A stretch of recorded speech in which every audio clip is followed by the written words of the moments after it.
The city of Columbia says addressing violence starts with community.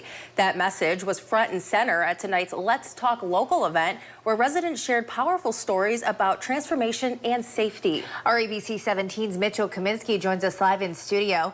Mitchell, tonight focused on the steps the city is taking to curb violence. Yeah, Erica, Megan, tonight more than 40 people packed inside the Neighborhood Policing Center to talk about what's working and what still needs to change. The Office of Violence Prevention says the goal is to build stronger, safer neighborhoods by tackling the root causes of crime. 2016, the work that she did.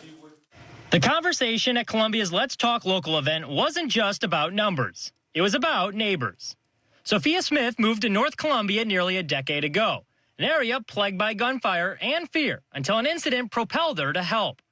One day they had guns drawn. Mind you, I cannot stand guns. I walked out in between and I pleaded. And I asked this lady to take her son. It took everything in me to plead, because I didn't know if I could have got shot or whatever. The near shootout inspired Smith to host prayer walks through the neighborhood. One of the people who joined her years ago was a hesitant DeMarcus Thomas Brown.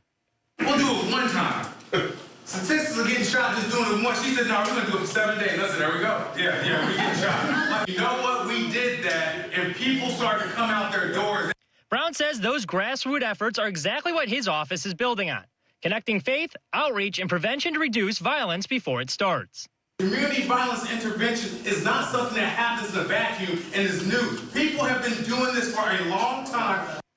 The city's latest data shows Columbia's standard of living is improving, but racial inequities persist. Black residents face median incomes nearly half of that to other racial groups, and poverty rates up to 36%. Columbia Police Chief Jill Schluty says tackling violence is about partnerships and finding the balance between enforcement and prevention.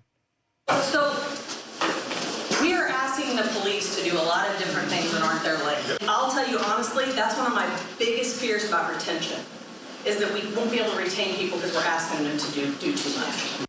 Residents say meetings like this one, where city leaders, law enforcement, and neighbors share the same space, offer something that's been missing. Whether it's white, black, it was the community was there, and it seemed like it was a healthy representation of Columbia. I was very cautiously but optimistic about the future. Now, Brown said tonight that one of the things he's looking into is launching a simulator program to help residents better understand how issues like poverty contribute to violence and how to break that cycle. All right, thank you, Mitchell. Police Chief Jill Schluty says command staff is planning to hold a 2-day retreat to discuss future staffing needs and deployment.